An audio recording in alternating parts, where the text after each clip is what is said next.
The hydraulic wrench slipped from my grease-stained fingers and clattered against the concrete floor of Bay 3. I'd been underneath the Cessna's landing gear for 6 hours straight, and my back screamed every time I shifted position. The fluorescent lights overhead buzzed their usual monotonous rhythm, and somewhere across the hangar, Jimmy's radio played classic rock at a volume that would have gotten him fired at any normal job. But Hendrick Regional Airport wasn't normal. It was dying, had been for years, and those of us still collecting paychecks didn't sweat the small stuff anymore. I rolled out from under the aircraft and checked my watch. 4:47 p.m. Another 13 minutes and I could clock out, head home to my apartment, microwave something that pretended to be food, and fall asleep watching whatever garbage Netflix recommended. 32 years old and living the dream. That's when Jimmy's radio cut to static. Not the usual interference we got when storms rolled in from the west, but a sharp, clean silence that made the hair on my forearm stand up. I sat up, wiping transmission fluid from my hands onto my coveralls, and looked across the massive expanse of the maintenance hangar. The space could have swallowed 3 basketball courts with room left over for bleachers. Aircraft in various states of disassembly occupied 6 of the 12 bays. Tool chests the size of refrigerators lined the walls. The smell of aviation fuel, lubricant, and decades of mechanical work saturated every surface. "Jimmy," I called out. My voice echoed off the 50-foot ceiling, bouncing between the steel support beams that crisscrossed overhead like a geometric spiderweb. No response. I found him in Bay 7, standing motionless beside the Piper Cherokee he'd been working on all week. His wrench hung loose in his right hand, and he stared at his phone with an expression I'd never seen on his face before. Jimmy was 63, had served 2 tours in Vietnam, and had the emotional range of a cinder block. But right then, his face had gone the color of old newspaper. "What's wrong?" I asked, even though some primitive part of my brain already knew the answer would change everything. He held up the phone without looking at me. The screen showed a news alert, the text bold and urgent. "Massive outbreak of violence reported in major citilities. Authorities urge residents to shelter in place. Avoid all contact with affected individuals." "That's probably just some riot or something," I said. But the words felt hollow even as they left my mouth. Jimmy finally looked at me. "Marcus, they're eating people. I just watched a live feed from Chicago. Some guy in a suit tore a woman's throat out with his teeth in the middle of Michigan Avenue. The temperature in the hangar felt like it dropped 10 degrees. I pulled out my own phone and started scrolling through news sites. Every major outlet screamed variations of the same impossible story. Videos autoplayed as I scrolled, shaky phone footage of people attacking others with animalistic fury, bodies littering city streets, police firing into crowds that didn't stop coming. "This can't be real," I muttered. But my hands had started shaking. The main hangar door, a massive rolling beast of steel and industrial chain drive that could accommodate aircraft with 40-foot wingspans, groaned as someone triggered the emergency close protocol. Both of us jumped at the sound. That door hadn't been fully closed in the 8 years I'd worked here. We left it open during operational hours, closed it only halfway at night. Footsteps echoed from the direction of the administrative offices, quick and urgent. Derek, our airport manager, emerged from the corridor that connected the hangar to the terminal building. He was running. Derek never ran. Derek barely walked fast. But now he sprinted toward us, his tie flying over his shoulder, his normally composed face twisted with panic. "Lock everything," he shouted before he even reached us. "Lock every door, every access point. Right now." "What's happening?" Jimmy asked, even though we all knew. Derek bent over, hands on his knees, gasping for breath. "Terminal's chaos. Maybe 200 people trying to get to their planes. One of the TSA agents, Steve, you know Steve, he just attacked a passenger. Bit him. Others are fighting. I sealed the corridor doors, but we need to secure this entire building." The hangar had 7 entry points. The main aircraft door, 2 personnel doors on the east wall, one on the west, the corridor connecting to the terminal, the loading dock in back, and the roof access ladder. My mind cataloged them automatically. Years of safety training kicking in. "I'll get the east side," I said. "West side," Jimmy added. We scattered. I ran across the oil-stained concrete, past tool carts and parts bins and half-assembled engines. The first personnel door had a simple deadbolt. I threw it and tested the handle. Solid. The second door, 30 yards down, had been propped open with a doorstop. I kicked it free and slammed the door shut, fingers fumbling with the lock mechanism. Through the small window in the door, I could see the parking lot beyond. What I saw made my stomach drop. A man in a pilot's uniform lurched across the asphalt, his gait wrong, tilted. His white shirt was soaked with something dark. He moved toward a woman who was running for her car, keys jangling in her outstretched hand. She didn't make it. The pilot tackled her from behind, and they both went down between 2 parked vehicles. Her screams cut through the door's insulation, high and primal and brief. I stumbled backward, bile rising in my throat. The lock. Focus on the lock. I forced my shaking hands to turn the deadbolt, then grabbed a nearby tool chest and shoved it against the door. 300 pounds of steel and equipment. It scraped across the floor with a sound like grinding teeth. By the time I made it back to the center of the hangar, Jimmy had secured the west side, and Derek had chained the loading dock. The 3 of us stood in the middle of that cavernous space, breathing hard, staring at each other with the same unspoken question: what now? The main hangar door had finished its slow descent. The motor hummed for another few seconds, then clicked off. The sudden silence felt suffocating despite the enormous volume of space around us. Outside, car alarms wailed. Something that might have been gunshots popped in the distance, too fast and too many to count. "My phone's dead," Derek said quietly. "No signal." I checked mine. He was right. No bars, no data, just the emergency alert from earlier, frozen on the screen like a digital tombstone. "Landline?" Jimmy suggested. Derek shook his head. "Tried it before I came out here. Nothing but static." We spent the next hour reinforcing our position, moving more by instinct than any real plan. Jimmy found a pallet of industrial chain in the storage area, and we used it to wrap the main hangar door's manual release mechanism. I dragged welding equipment to the personnel doors and spot-welded the hinges for extra security. Derek inventoried everything in the hangar: tools, materials, supplies. Night fell without any of us really noticing. The fluorescent lights overhead hummed their constant electrical mantra, but the windows set high in the hangar walls darkened from gray to black. The sounds outside changed. More screaming, crashes, glass breaking. And underneath it all, a sound I'd never heard before but recognized immediately. A chorus of moans and snarls that didn't sound quite human anymore. Asterisk if you've ever felt the exact moment your normal life ended and something impossible began. You know the weight that settled in my chest that night.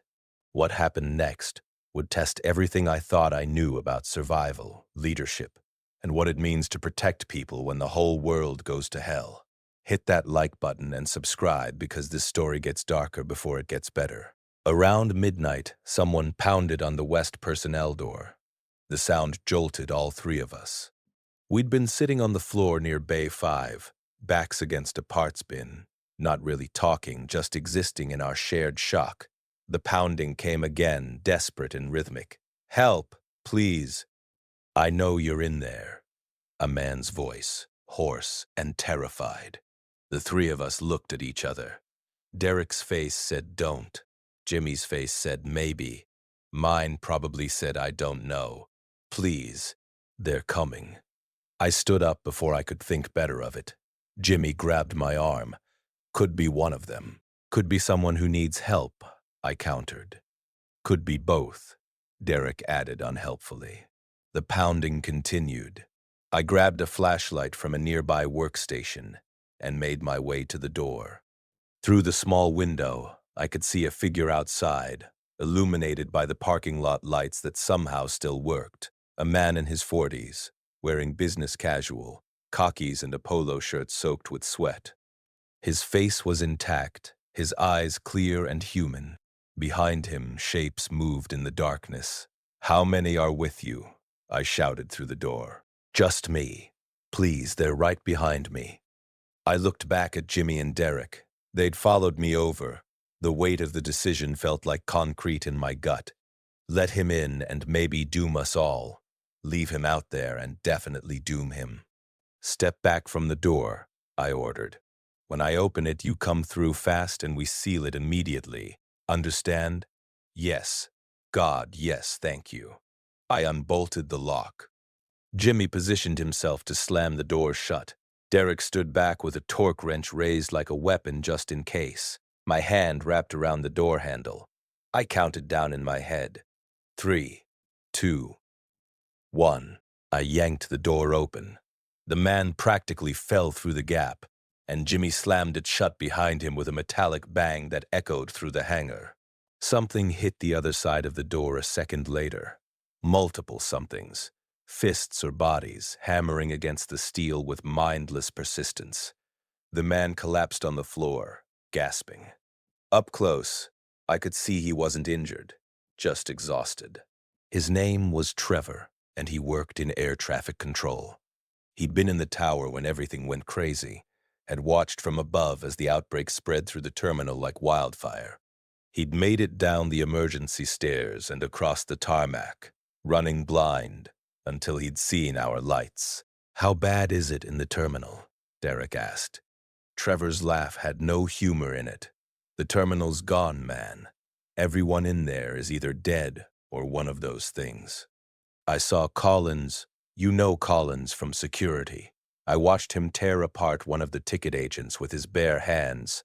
We gave Trevor water and let him catch his breath. The pounding on the door continued for another 20 minutes, then stopped. Either they'd lost interest, or they'd found easier prey.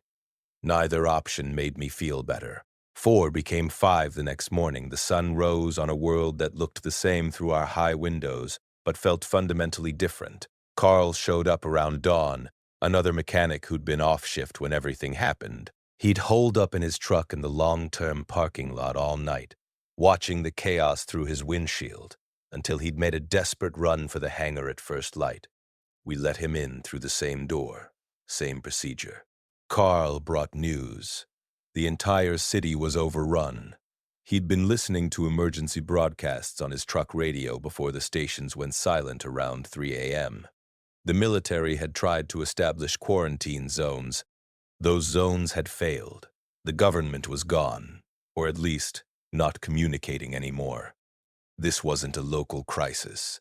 This was everywhere. We spent that first full day taking stock. The hangar had never been designed as a shelter, but it had certain advantages. The structure itself was solid. Steel frame, reinforced concrete walls designed to withstand the occasional tornado that swept through this part of the Midwest. The main door was industrial grade. The personnel doors solid metal. We had tools, welding equipment, enough materials to build or repair almost anything. The hangar's office area had 2 bathrooms, with running water, at least for now. The break room had a refrigerator, a microwave, and cabinets that held maybe 3 days' worth of snacks and instant meals left behind by workers who'd never be coming back. Food and water. Those would be our first problems. Derek pulled up building schematics on his laptop, running on battery since we couldn't trust how long the power would stay on. The hangar had its own generator, a massive diesel unit that could power emergency lighting for days, maybe weeks if we were careful. But that wouldn't help with supplies. "There's a warehouse complex about half a mile east," Jimmy said, studying the area map we'd pulled up. "Industrial Distribution Center. They handle restaurant supplies. I did some contract work there last year." "Half a mile might as well be 100 miles, Carl said. "You saw what's out there. We can't stay locked in here forever," I argued. "Eventually, we'll run out of everything." The debate went on for hours. Stay put versus venture out. Safety versus starvation. We decided to wait, to observe, to see if rescue came or if the situation stabilized. Classic mistakes, I'd realize later. Hope was a luxury we couldn't afford, but we clung to it anyway because the alternative was too terrifying to accept. Day 2 brought 2 more survivors, a father and son, Patrick and Kyle, ages 47 and 16. They'd survived the initial outbreak in their home, then fled when their neighborhood became overrun. Patrick had been a construction foreman. Kyle was quiet, traumatized, his eyes holding the 1,000-yard stare of someone who'd seen things no teenager should see. They'd watched the boy's mother die. Patrick didn't provide details and we didn't ask. Patrick's construction knowledge would prove invaluable, though we didn't know it yet. That night, he walked the perimeter of the hangar with a professional eye, noting weak points, structural advantages, potential problems. He sketched ideas on paper, internal walls we could build to divide the massive open space, platforms we could construct using the aircraft aluminum and steel stock that lined our storage areas. "You're thinking long-term," Derek observed. Patrick looked at him with eyes that had already accepted what the rest of us still fought against. "Yeah, I am." Day 3, the power grid failed. We'd expected it, but the sudden darkness still sent a wave of panic through our small group. The emergency generator kicked in automatically, bathing the hangar in the dim glow of emergency lighting. Enough to see by, not enough to work by. Jimmy and I spent the rest of that day rigging up a better lighting system, using portable work lamps we recharged from the generator in shifts. The water stopped on day 5. We'd filled every container we could find. Drums, tanks, even cleaned out fuel cans. The bathrooms still worked for a few flushes, the residual pressure in the pipes giving us a false sense of normalcy. Then that, too, failed. We set up a chemical toilet system, using drums and supplies from the aircraft maintenance stores. It was crude, but it worked. Watching civilization's infrastructure fail piece by piece was like watching a body die from the extremities inward. First the communications, then the power, then the water. Each failure stripped away another layer of the world we'd known, leaving us more isolated, more primitive. On day 7, we made our first supply run. Jimmy, Carl, and I volunteered. Patrick wanted to come, but we needed him to work on the fortifications. Kyle was too young. Derek needed to coordinate from inside. The plan was simple: use one of the airport's utility trucks, drive to the warehouse complex, load up whatever we could find, and get back before the infected could organize into anything resembling a threat. We didn't yet understand how they operated, that they hunted better at dusk and dawn, that they responded to noise, that they could coordinate in ways that seemed almost intelligent. We learned all of that the hard way. The sun hadn't fully risen when we cracked open the main hangar door, just enough to drive the truck through. The rolling steel groaned and squealed. We'd have to oil those mechanisms. I noted absently, my mind focusing on mechanical details to avoid thinking about what we were about to do. The parking lot beyond looked like a scene from a movie, surreal in its horror. Abandoned cars scattered at random angles, dark stains on the asphalt, bodies, some still moving, most not. The morning air carried the smell of decay, thick and sweet and wrong. I drove while Jimmy rode shotgun with a crowbar across his lap. Carl sat in the bed, with a nail gun we jury-rigged to work without the safety mechanisms.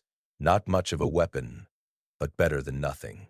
The half-mile to the warehouse complex took 15 minutes. We crawled along at 10 miles per hour, weaving between abandoned vehicles, avoiding the infected that stumbled into our path.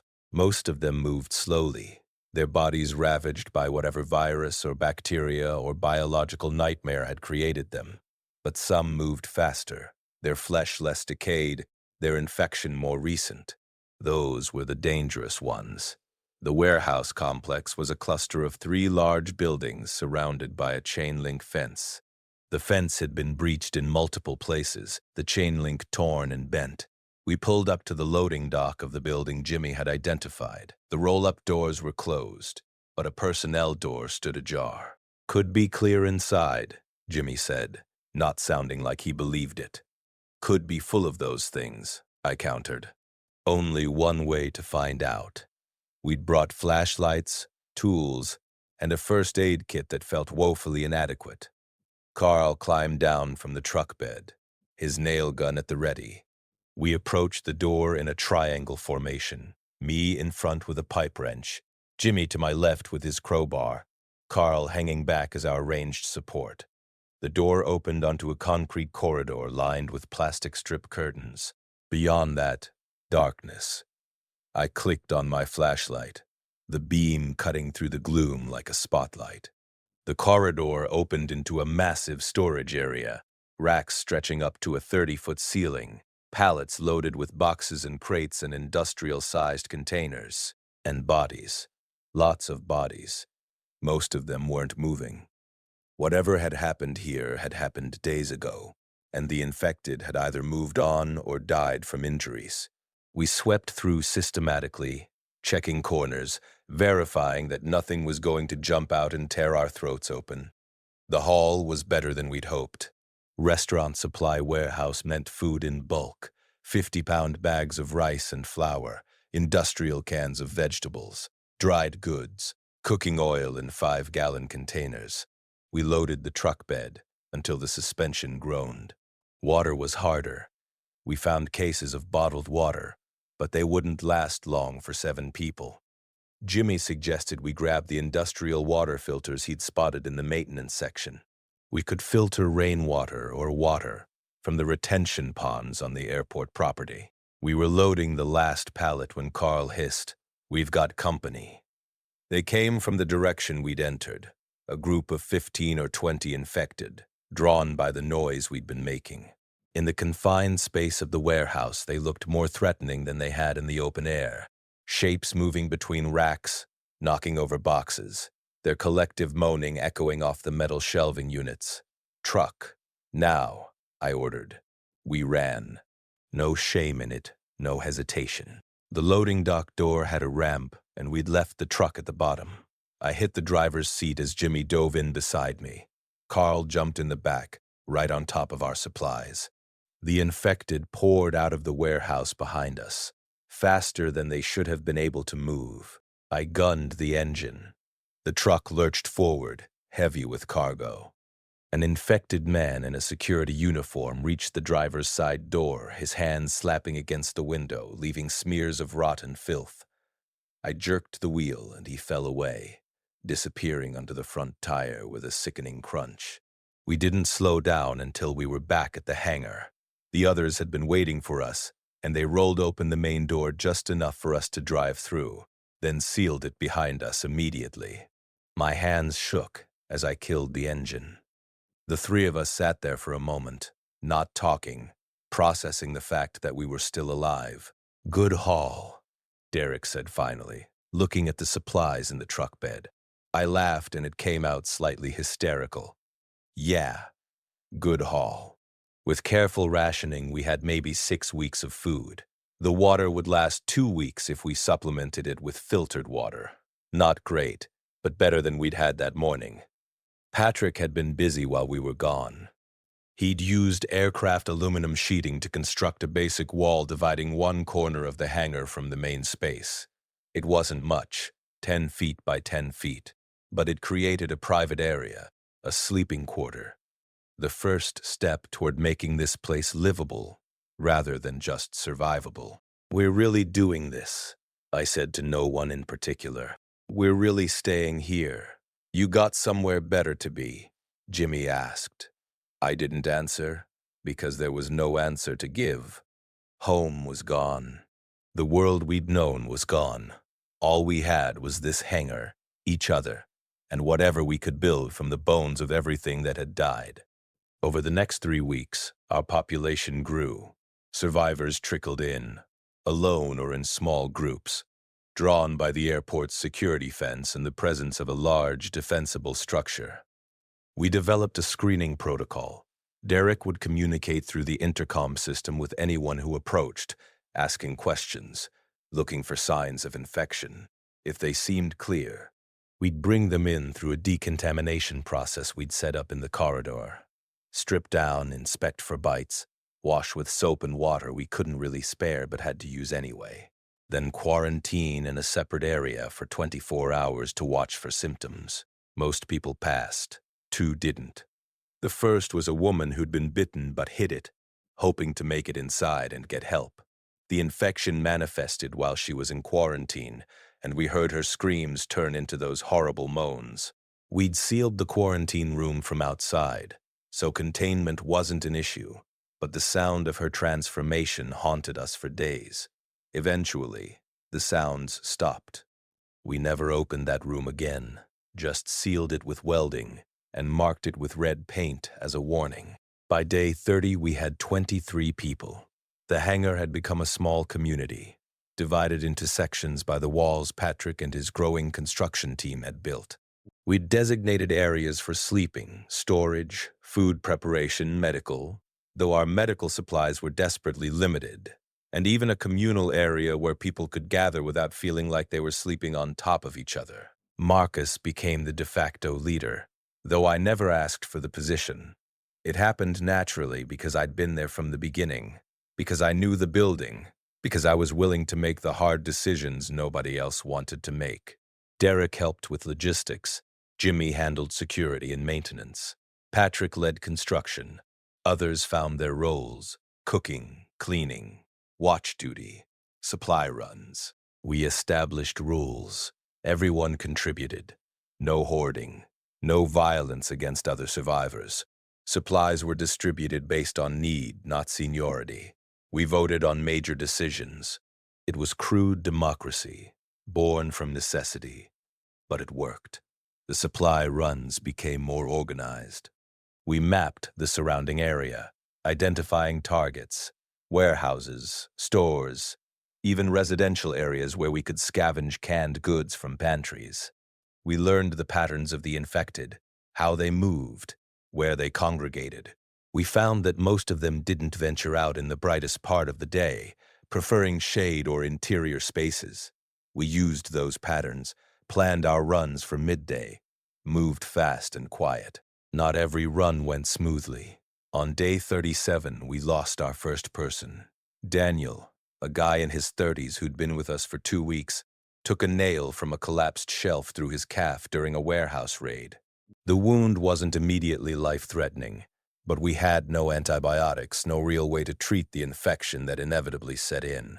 We watched him decline over 4 days, fever raging, the wound turning colors no wound should turn. He died quietly in his sleep, and we wrapped him in a tarp and buried him in the field beyond the airport fence. That night, I stood on the small observation platform Patrick's team had built near the roof access. From up there, I could see for miles. The city lights that should have sparkled in the distance were dark. No planes crossed the sky. No cars moved on the distant highways, just darkness and silence and the occasional scream carried on the wind. Thinking about giving up? Patrick's voice came from behind me. He'd climbed up without me hearing. Thinking about what we've become, I said. A month ago, I was a mechanic. Now I'm responsible for 22 lives. 23, counting yourself, Patrick corrected. And you're doing better than most would. We lost Daniel. Yeah, we did. We'll lose others, that's the world now. He leaned against the railing beside me. But we're still here. We're still fighting. That's something. I wanted to believe him. Most days, I did. But standing there in the darkness, looking out at the corpse of civilization, belief felt like a luxury I couldn't quite afford. Day 45 brought the largest group yet. 8 people, including 3 children. They'd been holed up in a rural farmhouse, surviving on canned goods and well water, until a horde of infected overran their position. They'd made it to the airport on foot, terrified and exhausted. The children changed everything. Tommy was 8, Jake was 11, and Sam was 13. Having kids in the hangar added a layer of responsibility that made all the previous problems seem simple. We couldn't just survive anymore. We had to provide something resembling normalcy, education, childhood. One of the adults in their group was a former elementary school teacher named Martin. He immediately volunteered to start lessons for the kids, using materials we scrounged from the airport offices and nearby homes. Within a week, we designated a corner of the hangar as a school area, complete with desks made from aircraft parts and whiteboards salvaged from office buildings. Watching those kids sit at their makeshift desks, practicing multiplication tables while the infected groaned outside the walls, was surreal. But it was also necessary. They needed structure. They needed to feel like they were preparing for a future, even if none of us knew whether that future would ever come. Our population hit 30 by day 60, then 40 by day 75. Each new arrival strained our resources but also brought skills. We got doctors, or at least people with medical training, a former veterinarian who could treat injuries, an electrician who optimized our generator usage, a welder who reinforced our defenses, a hunter who taught us to trap the rats and birds that occasionally made their way into the hangar. Adding protein to our diet, the hangar interior transformed. Patrick's construction team had become expert at using aircraft materials to build structures. We had two-story bunk areas now, maximizing vertical space, a kitchen area with actual counters and storage, a medical bay with privacy curtains and examination tables built from workbenches. The chemical toilet system had evolved into something almost sanitary. But with growth came problems. 40 people generated a lot of waste, used a lot of water, needed a lot of food. The supply runs became weekly necessities, each one a calculated risk. We lost people. Marcus, not me, another guy also named Marcus, which had led to jokes before he died, took an infected's bite during a raid on a grocery store. We had protocols now for bites. A bullet before the transformation, quick and clean. Jimmy handled it because Jimmy could handle anything, his face blank as he pulled the trigger in the back of the truck on the way home. I stopped sleeping well around day 80. The weight of every decision, every supply calculation, every argument over resources, it accumulated like sediment, heavy and suffocating. I'd lie awake in my bunk, listening to the breathing of 39 other people, wondering how long we could maintain this, how long before the food ran out, how long before the infected found a way through our defenses, how long before we turned on each other. Derek noticed. He always noticed. "You're going to burn out," he told me one morning while we inventoried supplies in the storage area. "I'm fine," I lied. "You're not. I see you up at all hours. You barely eat. You're making yourself sick trying to keep everyone else alive. Someone has to. It doesn't have to be just you." He set down his clipboard. "We need to formalize this, create an actual leadership structure, a council, distribute the responsibility." He was right, though admitting it felt like acknowledging weakness. That night we held a community meeting, our first real one. Patrick suggested we form a council of 5, elected by the group. The vote happened the next day. I got the most votes, which I'd expected. Derek was second, Jimmy third, Patrick fourth.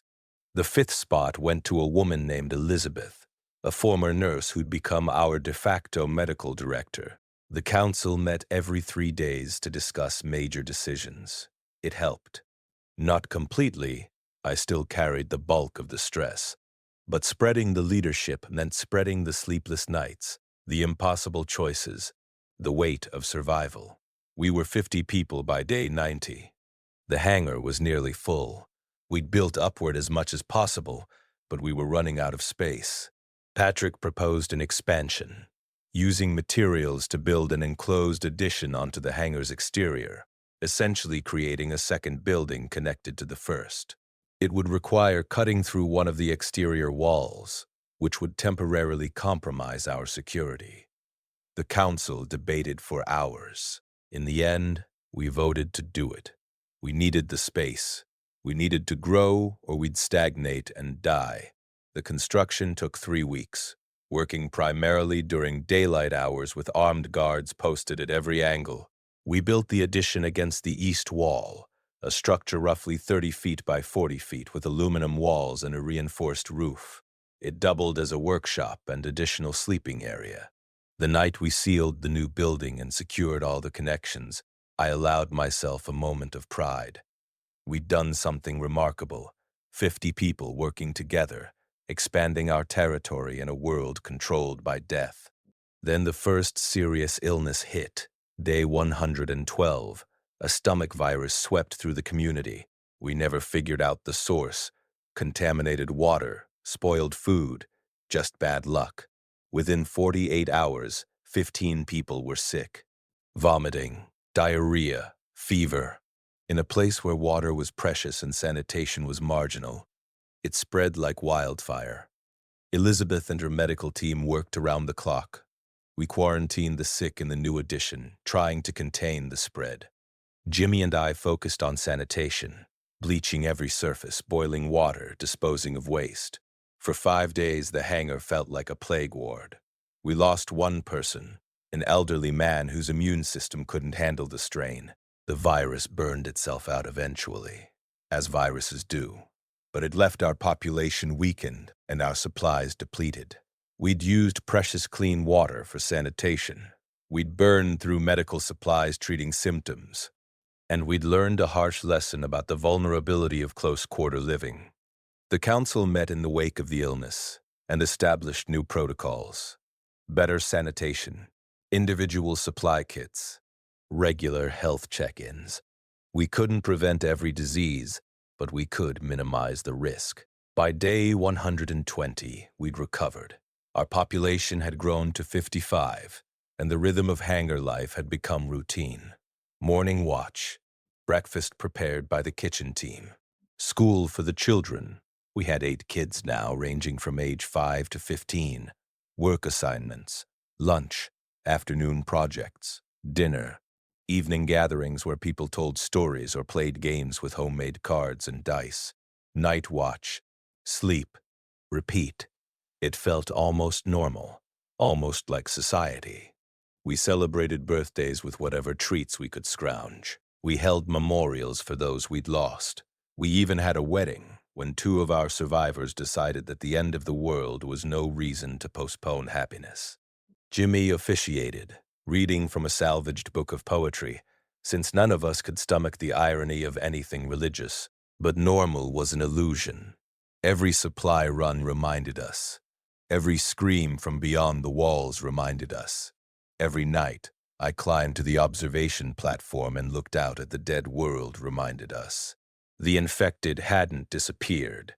They'd evolved, or at least, changed. The slow, shambling corpses from the first days were mostly gone, consumed by elements or other infected or natural decay.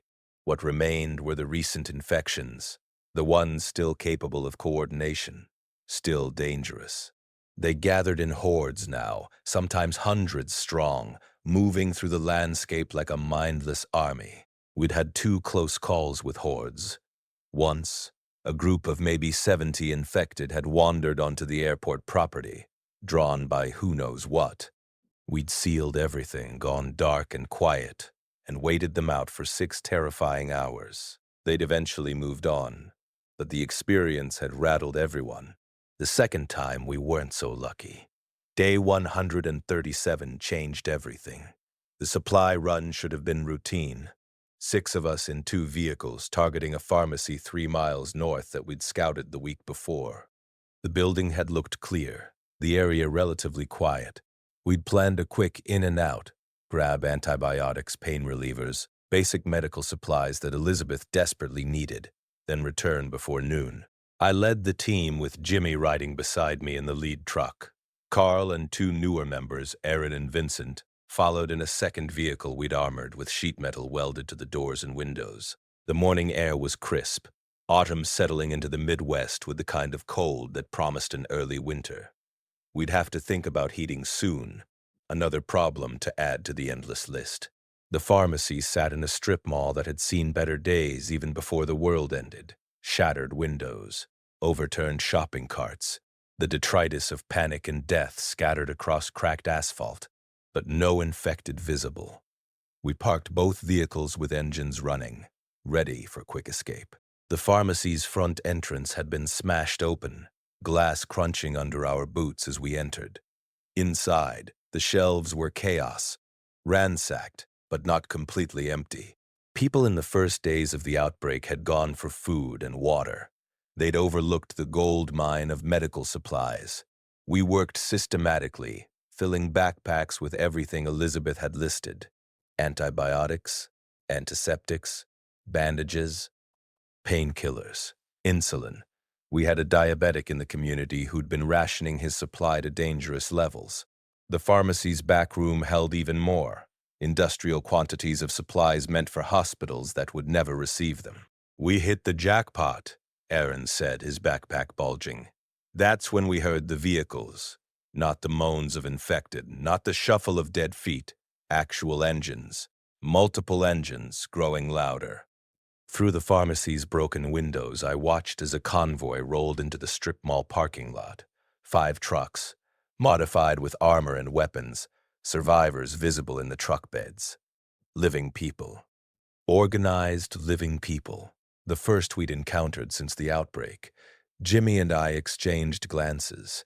This could be help, or this could be trouble. In a world without law, other survivors were the biggest unknown. A man climbed out of the lead vehicle, tall and broad-shouldered, wearing tactical gear that looked military surplus. He spotted our trucks immediately and signaled to his people. 6 armed individuals fanned out, surrounding our vehicles. Not overtly threatening, but not friendly either. "We need to go," Jimmy muttered. "Now." The man was walking toward the pharmacy, and 2 of his people followed, rifles held casually but ready. We couldn't fight our way out. We had nail guns and improvised weapons. They had actual firearms. I stepped out of the pharmacy with my hands visible, non-threatening. "We don't want any trouble. Just here for supplies. Then we're gone." The man stopped 10 feet away, studying me with the calculating gaze of someone who'd survived by making quick assessments. Up close, I could see he was maybe 45, with a thick beard and eyes that had seen too much. "Where's your camp?" he asked. Direct. No pleasantries. "We're not from a camp, just scavenging."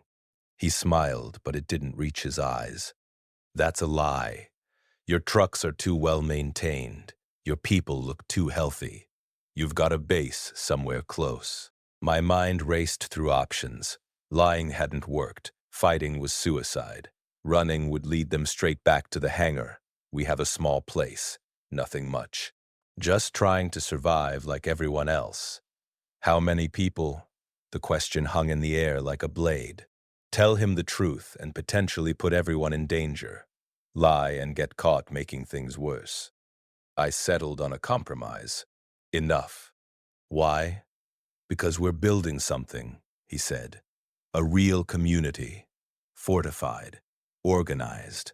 We've got nearly 200 people at a compound 15 miles east. We're looking for supplies, but we're also looking for people. Skilled people. You look like you might fit. 200 people." The number staggered me. We'd been proud of our 55. The idea that someone had organized something nearly 4 times our size seemed impossible. "We're doing fine on our own," I said carefully. "For now. But winter's coming. Resources are getting scarce. The infected are adapting. You've noticed that, right? They're getting faster, smarter. Safety in numbers isn't just a saying anymore. It's survival." He wasn't wrong. Everything he said echoed concerns the council had discussed. But joining another group meant surrendering autonomy, trusting strangers with the lives of everyone in the hangar. "I appreciate the offer, but we're good where we are." The man's expression hardened slightly. That wasn't exactly an offer. More of an invitation. "But here's the thing. We're expanding territory. securing resources. Eventually, we'll need to know about every survivor group in the region, for coordination, for security, for everyone's benefit. The threat was subtle but clear. Tell us where you are, or we'll find out anyway. Jimmy had moved up beside me, and I could feel the tension radiating off him. Behind us, Carl and the others waited in the pharmacy, probably wondering whether to intervene. This situation was a powder keg looking for a spark. Give us time to think about it, I said. Your compound, where exactly? Northeast, past the old industrial park. Big warehouse complex. You'll see our markers, blue paint on trees and signs. If you decide to check it out, come unarmed during daylight. Ask for Connor. He gestured to himself. That's me, Marcus, I replied, because not giving a name would seem suspicious. Connor nodded. Marcus, I hope you'll consider it. We're trying to rebuild something here. Not just survive, but actually live. Your people might appreciate what we've created. He signaled to his team and they withdrew to their vehicles. Within minutes, the convoy pulled out of the parking lot, heading northeast, just as Connor had indicated. We watched them disappear, none of us moving until the engine sounds faded completely. Well, that was terrifying, Aaron said, breaking the silence. Do we trust them? Carl asked. We don't trust anyone, Jimmy answered before I could. We get back to the hangar, we report to the council, and we figure out what this means. You're probably wondering if we joined them or if this turned into a confrontation. The truth is more complicated than either option. What we discovered about Connor's group and what happened next would force us to make decisions that still keep me awake at night. Drop a comment below about what you'd do in this situation. Trust the larger group or stay isolated, and hit that share button, because this story is about to get a lot more complicated. The council meeting that afternoon was tense. All 5 of us, Derek, Jimmy, Patrick, Elizabeth, and myself, plus a handful of senior community members crowded into the office area we'd converted into a meeting room. I recounted every detail of the encounter with Connor. 200 people, Derek repeated, as if saying it again would make it make more sense. That's almost a functioning town. If he's telling the truth, Patrick countered. Could be a trap. Lure smaller groups in, take their supplies, enslave them. We've heard stories on the radio before everything went silent. Or it could be legitimate, Elizabeth said. Medical supplies alone. If they have 200 people, they might have actual doctors, real equipment. The insulin we got today will last maybe 2 months. Then what? The debate circled for an hour. Join versus stay independent. Security versus freedom. Resources versus risk.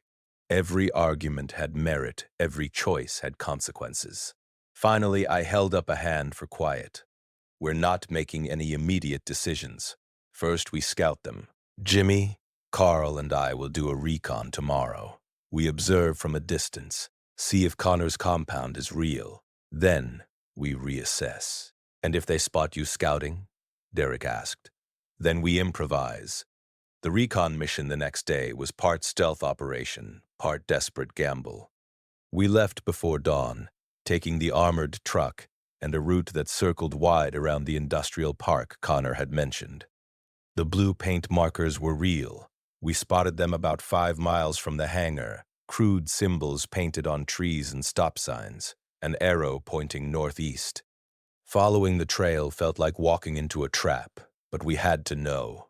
The compound appeared around mid-morning, and the sight stopped us cold. Connor hadn't been exaggerating.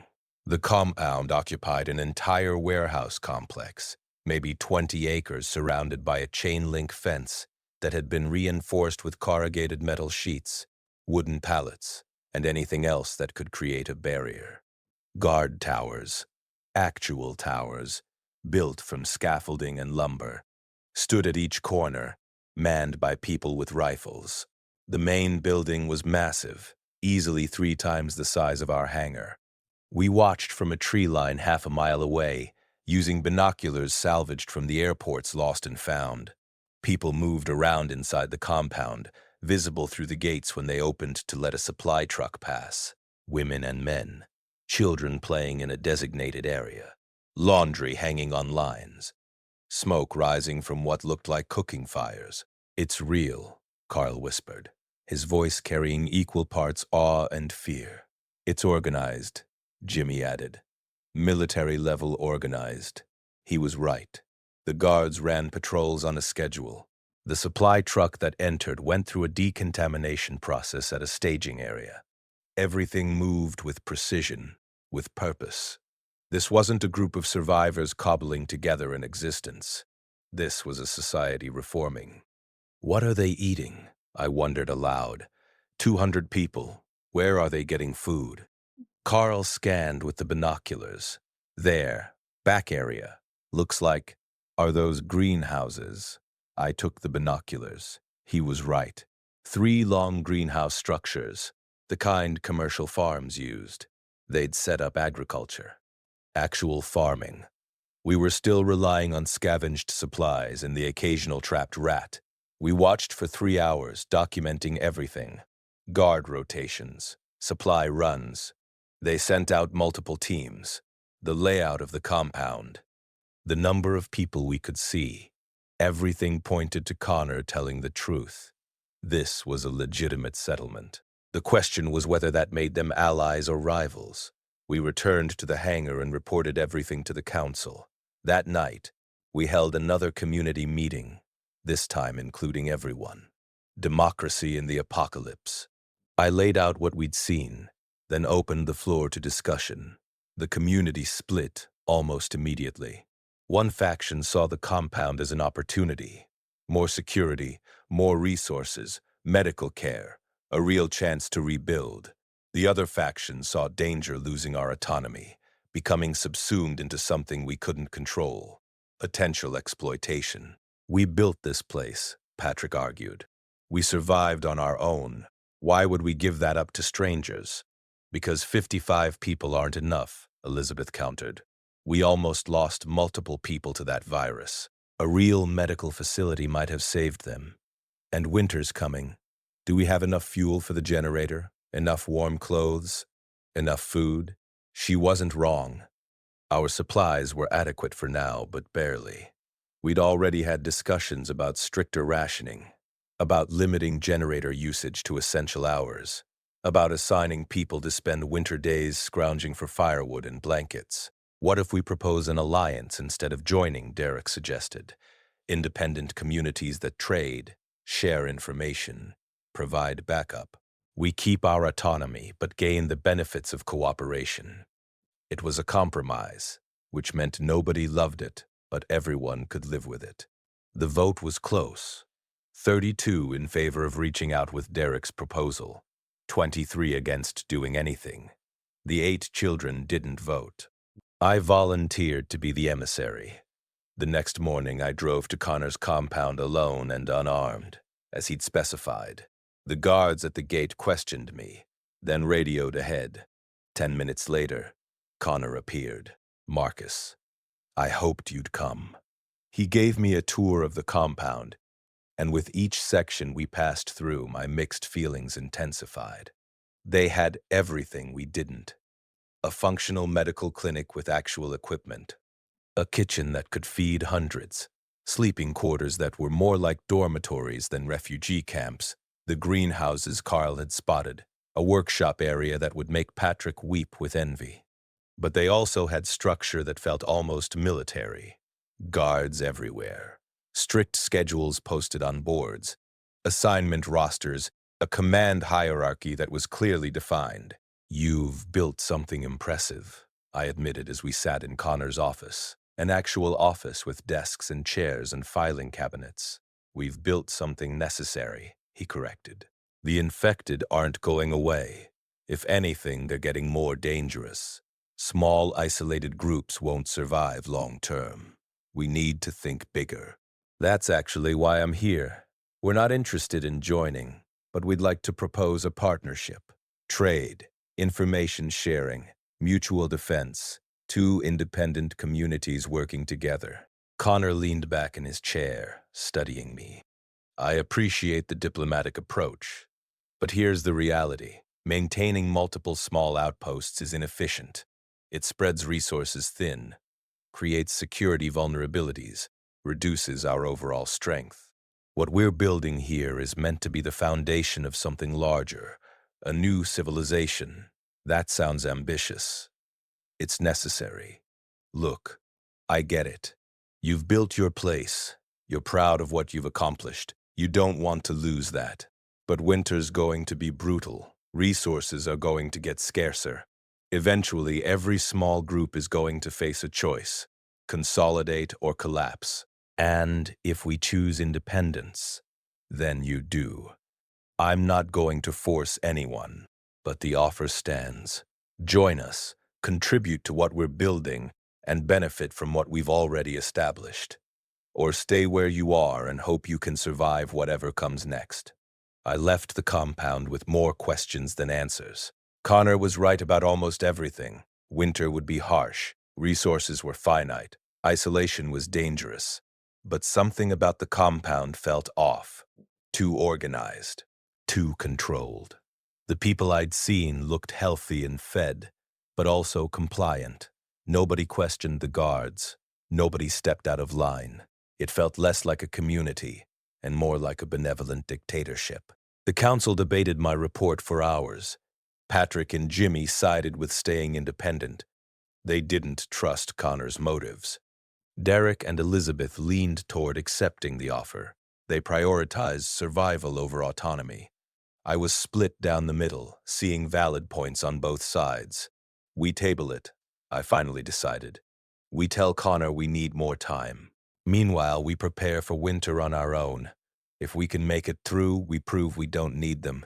If we can't, we might not be in a position to negotiate, Derek finished grimly. The next month was the most intense period of work we'd experienced. Every available person contributed to winter preparations. Patrick's construction team built insulation into the walls using salvaged materials, fiberglass from demolished homes, foam panels from hardware stores, even layered cardboard in a pinch. Jimmy led a team to stockpile fuel for the generator and wood for backup heating. Elizabeth coordinated a massive medical supply run, hitting every pharmacy and clinic within 10 miles. Derek organized food preservation, drying meat, pickling vegetables, storing every calorie we could find. Our population fluctuated during this period. 3 people decided to leave and try their luck at Connor's compound. We didn't stop them. Everyone was free to make their own choices. But we also gained new members. A group of 7 survivors arrived from a failed settlement to the south, bringing with them skills we desperately needed. One was a former engineer who redesigned our water filtration system, making it 3 times more efficient. By day 180, we'd stabilized at 62 people. The hangar had been transformed yet again. Insulated sleeping areas, with actual beds built from salvaged materials. A functioning kitchen, with stoves we'd jury-rigged to run on generator power or wood fuel. Medical bay with enough supplies to handle minor emergencies. School area where Martin taught 9 children now.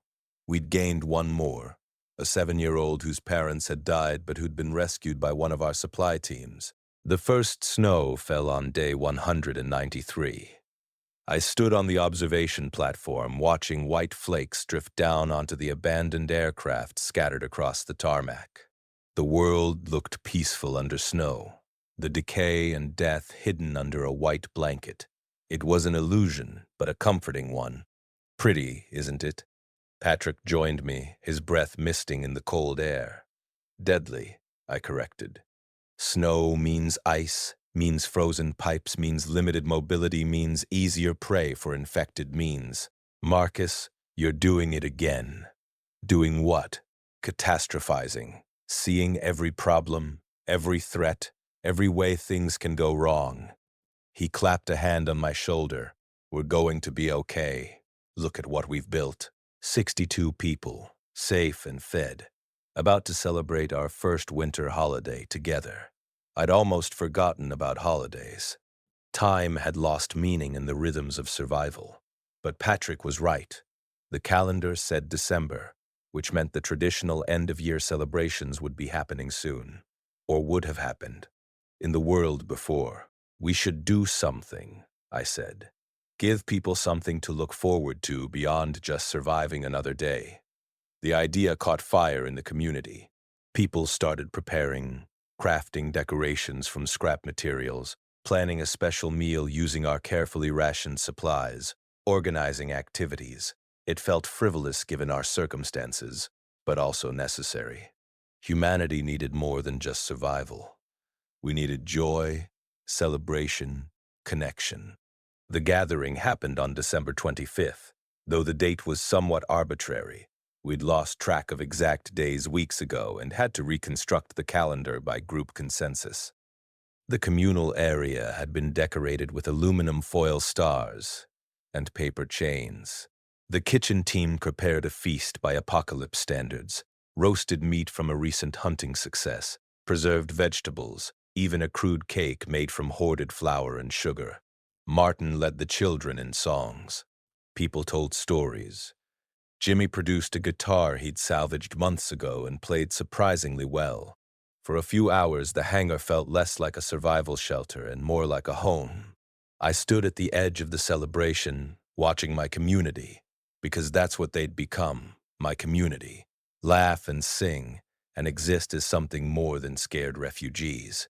Derek appeared beside me with 2 cups of something that steamed in the cold air. Tea, he said, handing me one. Real tea. Elizabeth had been hoarding it for a special occasion. I sipped it. The warmth spread through me, and I realized I couldn't remember the last time I'd had something hot to drink. We're going to make it, Derek said quietly. I didn't believe it at first. Those early days I thought we'd last maybe a week, but we're going to actually make it. Don't jinx it, I said, but I smiled. That night, lying in my bunk, I allowed myself to feel something I hadn't felt since the outbreak. Hope. Real, genuine hope that we could build something lasting, that survival could become living, that the hangar could be more than just a shelter. Day 204 destroyed that hope. The attack came at dawn. We'd grown complacent. Our guard rotations slack because we hadn't seen infected near the hangar in weeks. The cold weather seemed to drive them into structures, seeking warmth or at least shelter from the elements. But someone had driven them toward us, deliberately. The first indication was the sound, a low moan that grew into a chorus, hundreds of voices creating a sound that resonated in the chest like a physical force. Jimmy, who was on watch, hit the alarm, a mechanical bell we'd rigged to the observation platform. I rolled out of bed, already pulling on boots. Around me, the hangar erupted into controlled chaos. People grabbed weapons, took positions we'd drilled but never really expected to need. The children were herded into the most secure interior room, protected by Elizabeth and 2 others. I climbed to the observation platform. What I saw made my blood freeze. Infected. Hundreds of them, possibly over 1,000, streaming across the airport property toward our hangar. They moved with purpose, not the random wandering we'd observed before. And behind them, just visible in the dawn light, vehicles. Connor's vehicles. They herded them toward us, Jimmy said, his voice tight with barely controlled rage. Those bastards drove a horde straight to our door. Why? I couldn't process it. What possible reason could Connor have for attacking us? The answer came minutes later, when Connor's voice boomed from a megaphone. Marcus, I know you can hear me. This is your last chance. Open your doors, accept our protection, join the compound, or the infected will breach your defenses and you'll all die. It wasn't an offer. It was a siege. Join or die, enforced by a wall of infected that hammered against our reinforced doors and walls. The hangar doors groaned under the assault. The infected pressed against every surface, their combined weight testing every weld, every bolt, every structural weak point. Inside, our people held weapons and waited, fear thick in the air. The council met in the middle of chaos. We had minutes to decide. We can't fight 1,000 infected, Elizabeth said. If they breach, we're dead. If we surrender, we lose everything, Patrick countered. Connor will strip this place, take everything we've built. We could negotiate, Derek suggested. Trade, give him something in exchange for calling off the attack. I looked at Jimmy. He shook his head slightly. We both knew the truth. Connor wasn't interested in negotiation. He wanted submission. He was demonstrating power, forcing us into a corner where we'd have no choice but to accept his terms. We fight, I said quietly. Marcus, there's 1,000, Elizabeth started. We fight. Not them. I pointed toward where Connor's vehicles waited, safely behind the horde. Him.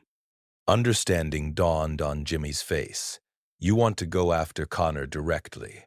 He's controlling the horde somehow. Speakers, noise, something to drive them toward us.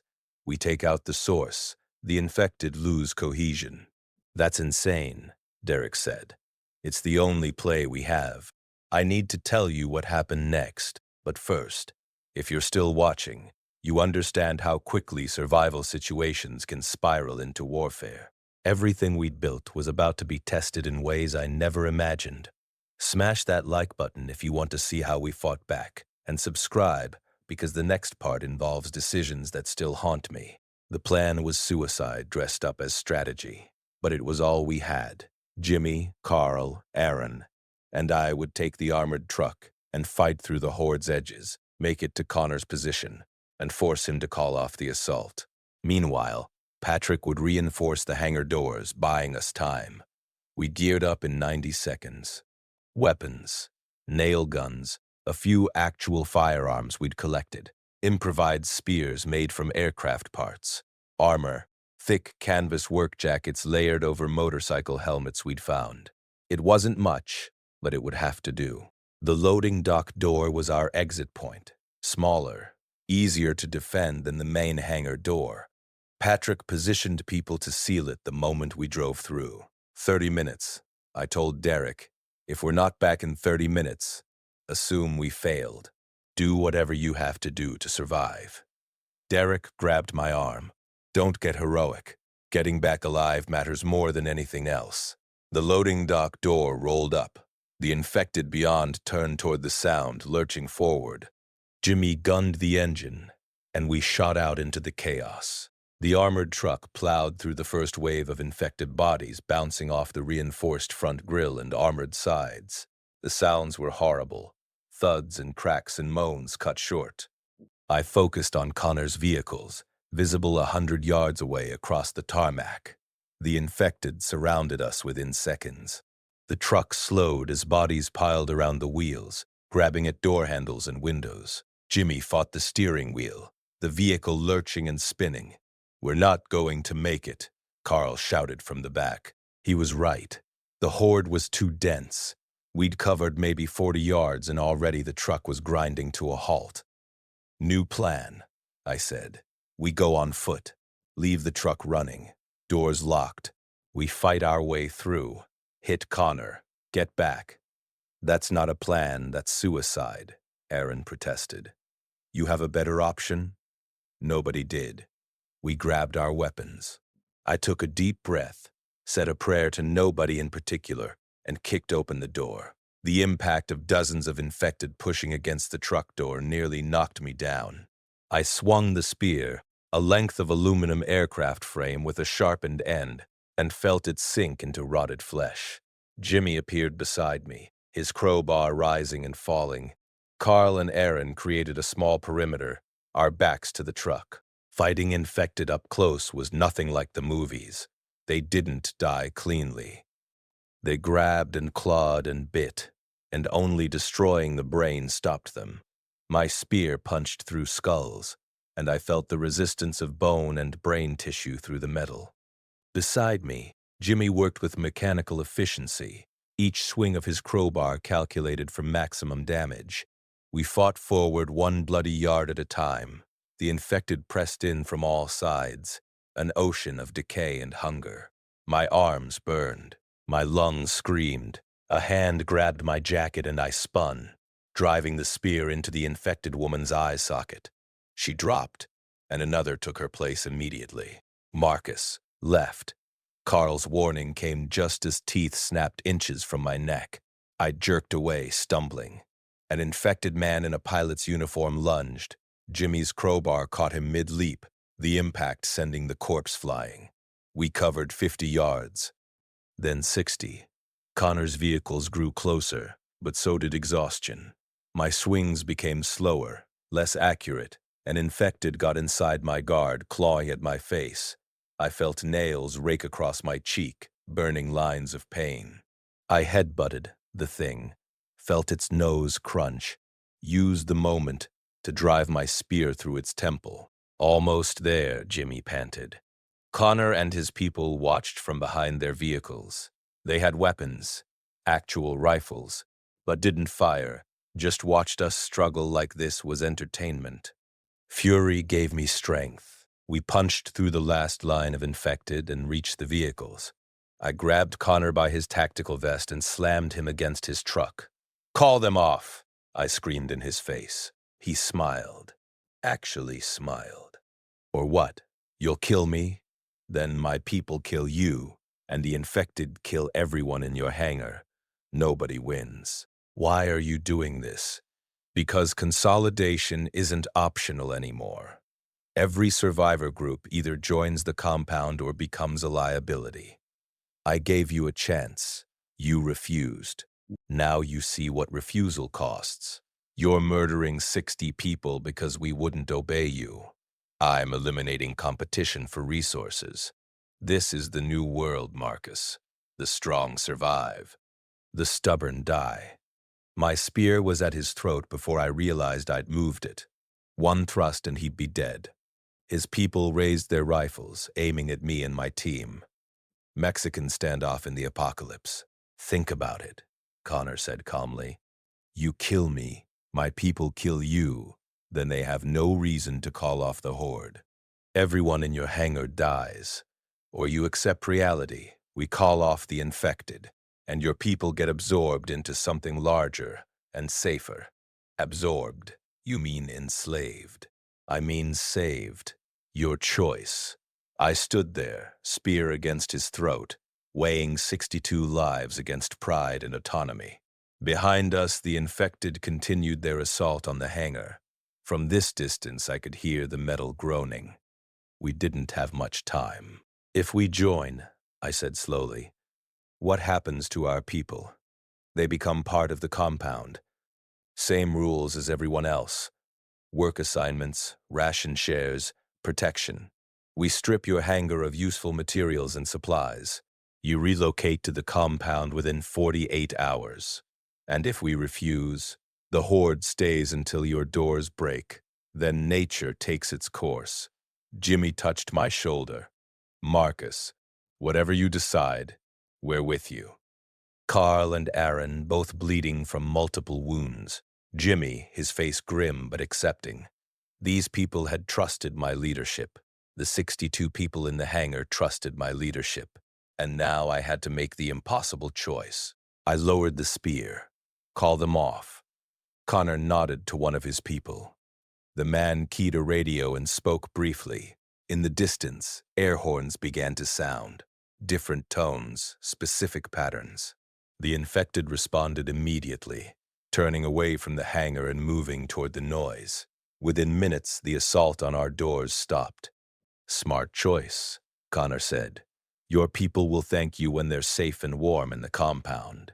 I wanted to kill him. Every fiber of my being screamed to drive the spear through his smug face. But he was right. More right than I wanted to admit. We couldn't hold out indefinitely. Winter was brutal. Resources were scarce and we were outnumbered. Connor had just demonstrated that he could destroy us whenever he wanted. At least this way, my people lived. "We'll need time to pack," I said, the words bitter. 48 hours. Then we send trucks to help you move. Welcome to the compound, Marcus. You're going to see that this is for the best." The drive back to the hangar was silent. We'd won by losing. survived by surrendering. The hangar doors opened to let us through, and Patrick's face when he saw us return alive was first relief, then confusion when he read our expressions. "What happened?" he asked. "We're leaving," I said, "all of us. Connor's giving us 48 hours to pack everything we can carry." The announcement to the community was one of the hardest things I'd ever done. Standing in front of 62 people, 53 adults and 9 children, and telling them we were abandoning everything we'd built felt like admitting defeat. Because it was defeat. The reactions varied. Some people were relieved. They'd been scared of the horde, scared of winter, scared of the constant uncertainty. Moving to a larger, more established community sounded like salvation. Others were angry. Patrick smashed his fist into a wall. Elizabeth argued that we should fight. Jimmy just stared at me with disappointment I felt in my bones. "We built this place," Patrick shouted. "We survived, and you're just handing it over to a tyrant?" "I'm keeping everyone alive," I shot back. "You want to fight 1,000 infected with nail guns and determination? Be my guest, but I'm not sacrificing 62 people for pride. It's not about pride, it's about freedom. About not becoming slaves to Connor's power trip. Then what's your alternative? Tell me a plan that doesn't end with everyone dead and I'll listen." Patrick couldn't answer because there was no answer. We all knew it. The silence in the hangar was heavy with resignation. The next 48 hours were organized chaos. We packed everything portable: tools, supplies, personal belongings, salvaged materials. Patrick's construction team dismantled the most valuable equipment. Elizabeth cataloged medical supplies. Martin helped the children pack their school materials, preserving some sense of normalcy amid the upheaval. I climbed to the observation platform one last time on our final night in the hangar. The space that had been home, fortress, and community center looked hollow now, stripped of most of its contents. The walls we'd built still stood, but they felt empty. Ghosts of what we'd created. Derek found me there. "You made the right choice." Did I? Because it doesn't feel right. It feels like cowardice. It feels like leadership. You chose people over principle. That's what leaders do. Connor's not going to let us maintain any independence. We're going to become just another gear in his machine. Maybe. Or maybe we become a moderating influence. Maybe we change the compound from within. Or maybe we're wrong about Connor. Maybe the compound really is a better chance for survival. I wanted to believe that. I desperately wanted to believe that surrendering meant more than just giving up. But Connor's smile, the casual way he'd used 1,000 infected as weapons, the complete lack of remorse, none of that suggested a leader interested in anything but control. The trucks arrived at dawn as promised. Connor's people were efficient, loading our supplies into their vehicles with military precision. They also conducted inspections, confiscating weapons they deemed unnecessary and supplies they deemed excessive. We were being processed, incorporated, stripped of anything that might represent resistance. The convoy to the compound took an hour. Our people rode in the truck beds, watching the hangar disappear behind us. Some people cried. Others sat in numb silence. The children asked questions nobody had good answers for. Connor's compound looked more imposing from inside. The chain-link fence topped with razor wire felt less like protection and more like a cage. Guards were everywhere, and their rifles were very visible. The warehouse interior had been divided into sections: sleeping quarters, communal areas, workspaces. It was organized, efficient, sterile. We were assigned housing in a newly cleared section of the warehouse. Bunk beds arranged in rows, military style. No privacy, no personal space. Everything we'd built in the hangar, the walls, the rooms, the sense of home, was gone. "Welcome orientation is in 1 hour," a guard informed me. "Everyone attends, no exceptions." The orientation was Connor standing in front of our group, explaining the rules. Work assignments would be distributed tomorrow. Everyone contributed based on ability. Food and supplies were rationed equally. Guards maintained order. Rules violations were punished. Severe violations resulted in expulsion from the compound, which was effectively a death sentence. "You'll find that life here is good if you follow the structure," Connor said. "We've survived and even thrived because we work together, with clear leadership and defined roles. Your previous independence was admirable but unsustainable. Here, you're part of something larger." I watched my people's faces as they absorbed this. Some seemed relieved. Some seemed resigned. Patrick's face was stone, but his hands were clenched into fists. Jimmy stared at Connor with undisguised hatred. Elizabeth looked thoughtful, calculating. That night, lying on my assigned bunk in a room filled with 30 other people, I stared at the warehouse ceiling and wondered what we'd lost. The hangar had been cramped, resource poor, constantly threatened. But it had been ours. We'd made decisions collectively. We'd built something from nothing. We'd been free. Here, we were safe, fed, protected, and completely controlled. Derek's bunk was next to mine. In the darkness, he whispered, "Give it time. Maybe it won't be as bad as you think." I wanted to believe him. I tried to believe him. But as I drifted off to sleep, surrounded by strangers and subjected to rules I'd had no part in creating, I couldn't shake the feeling that we'd traded one kind of death for another. The next 3 months proved me both right and wrong. Life in the compound was stable. Nobody went hungry. The medical facilities were real. Elizabeth was thrilled to work with actual doctors and equipment. The children attended proper school with multiple teachers. The greenhouses produced fresh vegetables. The compound even had a rudimentary manufacturing area where people crafted goods from salvaged materials. But stability came at a cost. Work assignments were mandatory and inflexible. Guards enforced rules with harsh efficiency. 2 people were expelled for hoarding food, sent outside the gates to die. Community decisions weren't made by vote, but by Connor's inner circle. Individual concerns were dismissed as less important than the collective good. Our people adapted at different rates. Some embraced the structure. Martin loved having resources for his teaching. Elizabeth threw herself into medical work. Several others found purpose in the compound's various projects. But Patrick chafed constantly against the restrictions. Jimmy got into 2 physical altercations with guards. Carl was caught planning an unauthorized supply run and punished with reduced rations for a week. I existed in a strange middle ground. Connor had recognized my leadership ability and offered me a position in his administration, essentially a mid-level manager coordinating work assignments. I'd accepted, partly because refusing would have been suspicious, partly because it gave me access to information and resources. But accepting also made me complicit. When people from my community came to me with complaints, I had to tell them to follow the rules. When Connor made decisions I disagreed with, I had to enforce them or lose my position. I'd become exactly what I'd feared, a gear in Connor's machine. Day 94 in the compound, day 298 since the outbreak, brought the breaking point. Connor called a community meeting.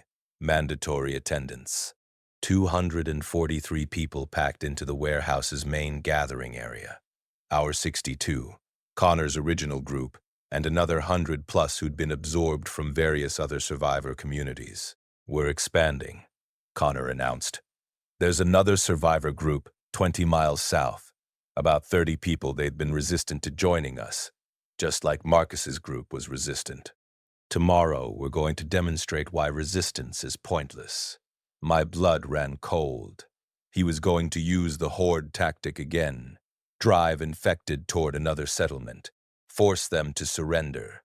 "Those of you from absorbed groups understand how this works," Connor continued. "Short-term fear, long-term benefit. Within a week, those 30 people will be safe and integrated here. It's for the greater good." The meeting ended. People dispersed to their assignments. I found Patrick, Jimmy, Elizabeth, and Derek, the council that had once made decisions together. We huddled in a corner of the warehouse, speaking in whispers. "We can't be part of this," Patrick said, "using infected as weapons. That's terrorism. If we speak out, we'll be expelled," Derek countered. "Then we can't help anyone. If we don't speak out, we're complicit in mass murder," Elizabeth said quietly. They all looked at me, the leader who'd led them into this situation, the leader who had to find a way out. "We leave," I said. "Tonight, everyone who wants to come, we take what we can carry and we go back to the hangar."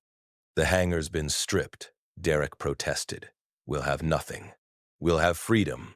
We'll rebuild. We've done it before."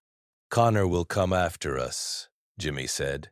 "He'll see it as rebellion, as a threat to his control. Then we move fast and we disappear. We know the area better than his people. We can evade them." "This is crazy," Derek said. But his tone suggested he knew it was also necessary. The plan came together in whispered conversations throughout the afternoon. We couldn't take everyone. Some people in our group had genuinely settled into compound life and wouldn't want to leave. But we estimated at least 40 would come.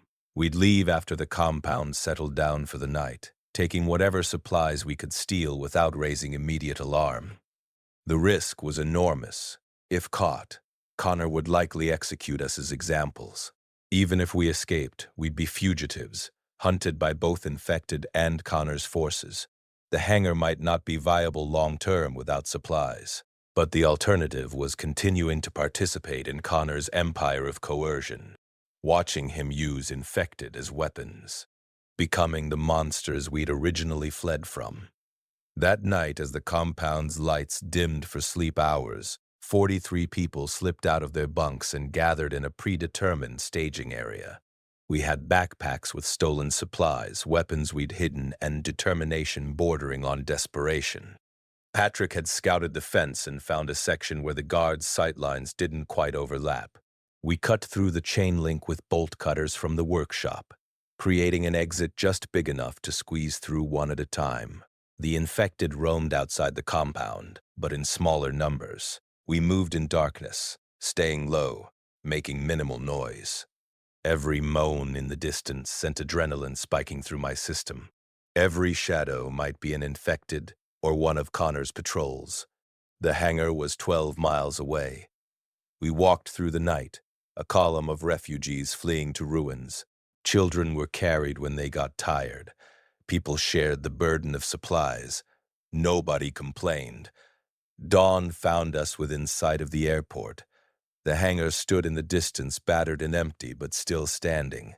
Home. Maybe it could be home again. We made it inside just as the sun fully rose.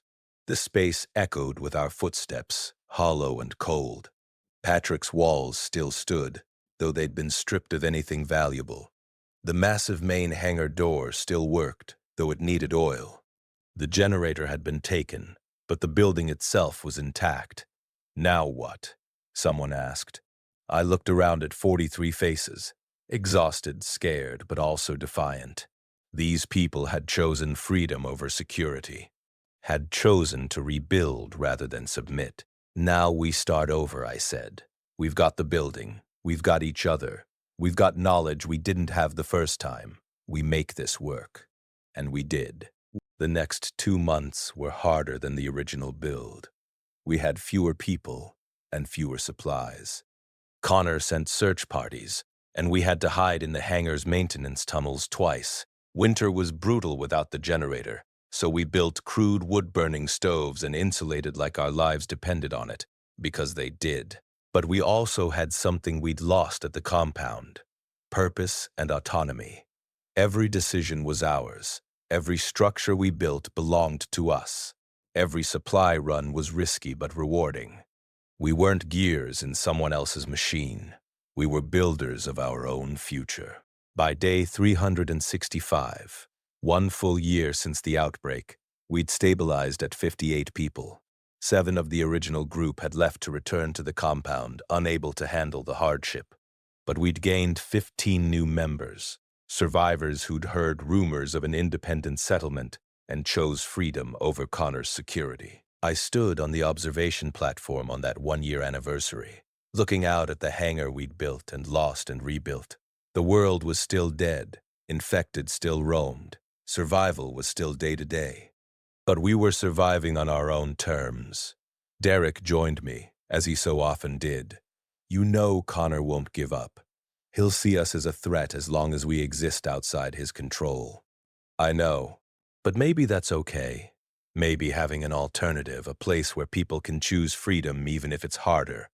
Maybe that's worth fighting for. Even then. He smiled. You've changed. When this started, you were just a mechanic trying to survive. Now you're a revolutionary. I'm still just a mechanic.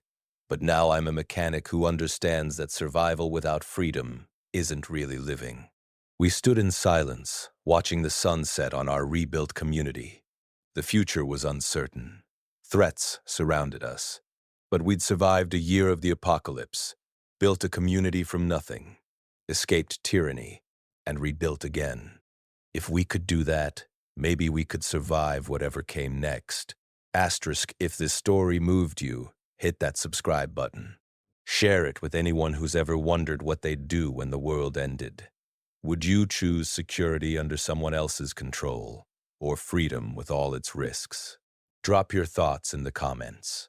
Thanks for watching, and remember, survival is more than just staying alive. It's about what you're willing to live for.